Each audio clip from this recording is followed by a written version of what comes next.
Almost a century ago, Henry Ford said, "It is well enough that people do not understand how banking really works, because if they did, there would be a revolution by tomorrow morning."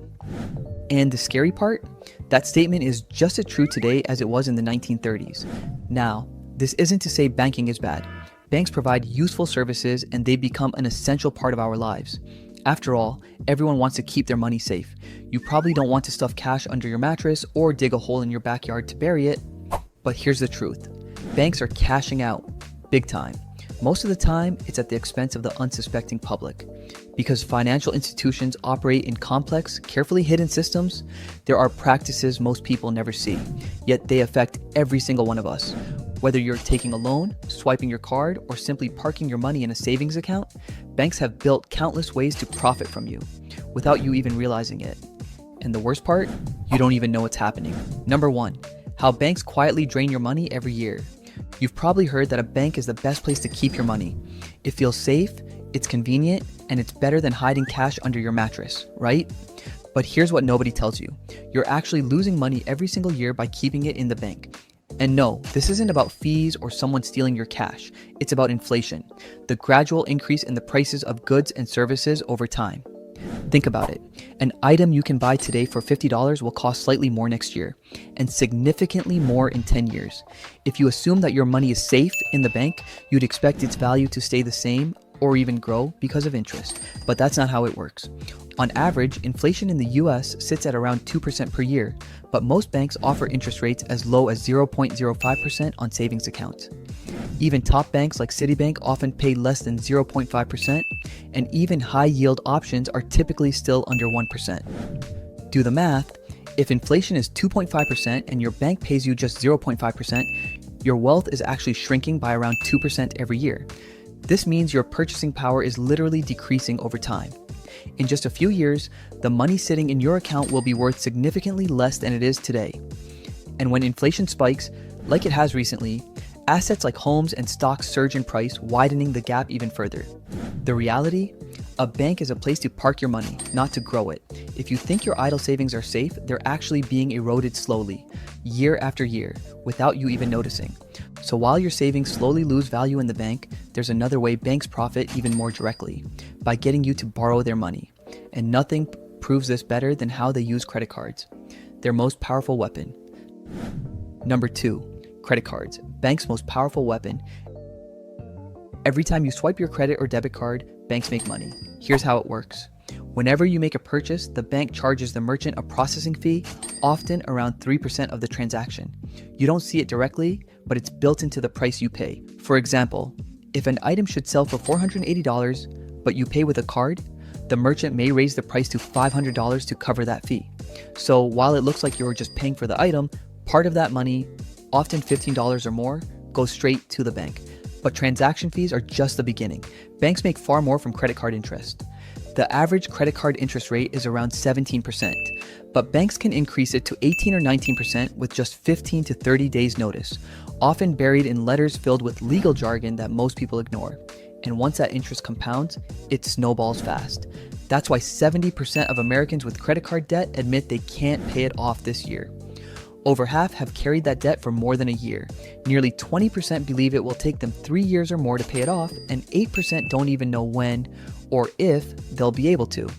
This is how banks make fortunes. They know people are used to a certain lifestyle, and even if they can't afford it, they keep spending. The result? A debt trap that's hard to escape. This is also why banks constantly push new credit cards with flashy rewards or sign-up bonuses. It's not out of generosity, it's because they know once you start carrying a balance, they win. Now, credit cards aren't evil. They're convenient and can help build your credit score if used responsibly. But here's the truth. If you don't pay off your balance in full every single month, you're essentially handing banks free money and putting yourself in financial quicksand. And if you think your bank is on your side, while all this is happening, think again.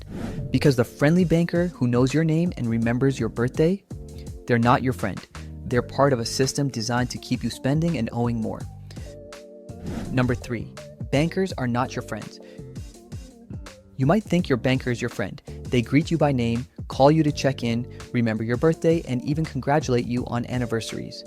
It feels personal. It feels genuine. But here's the truth. It's all part of a well-rehearsed script.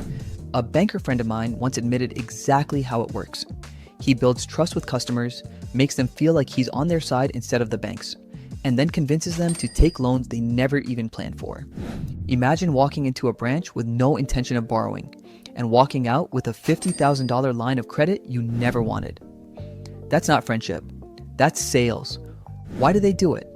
Because bankers have targets. If they don't meet them, they lose their jobs. My friend even told me how some of his colleagues, people who genuinely cared about their clients, were fired simply because they couldn't push enough products. The pressure is relentless, and that's why those warm smiles and friendly check-ins often come with a catch.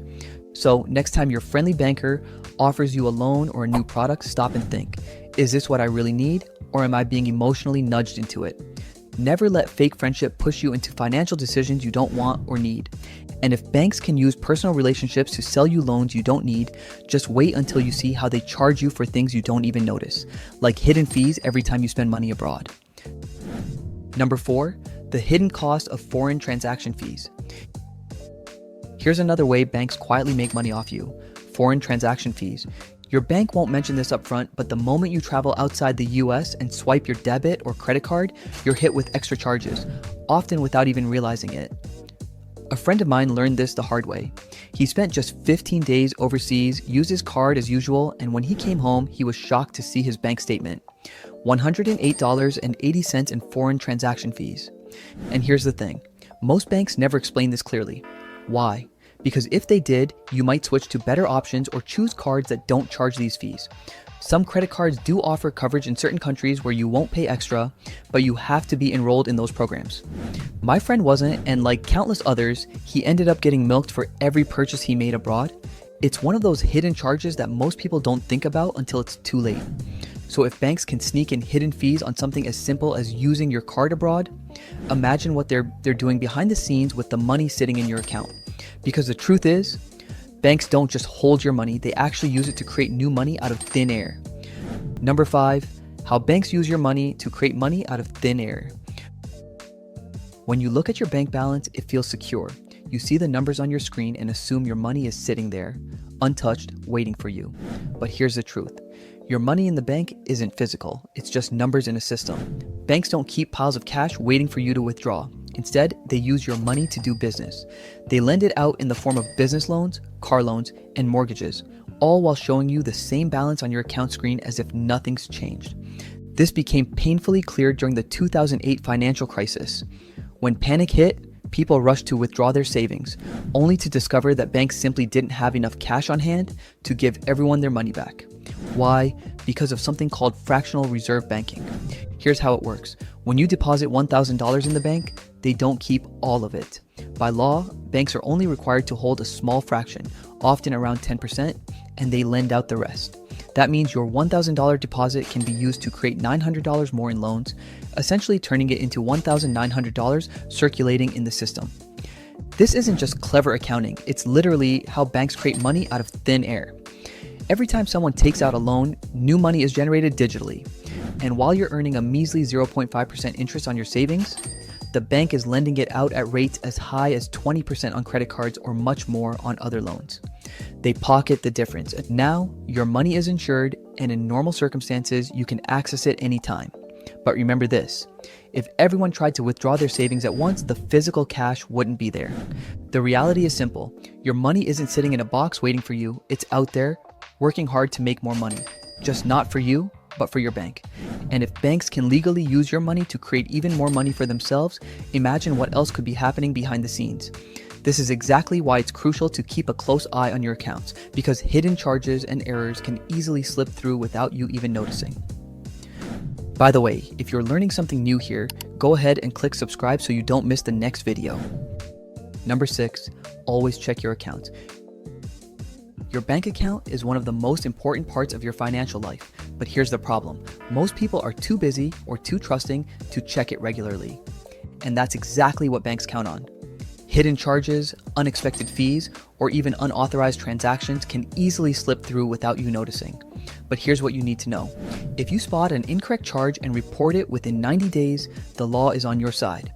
By law, your bank has 48 hours to return that money to your account.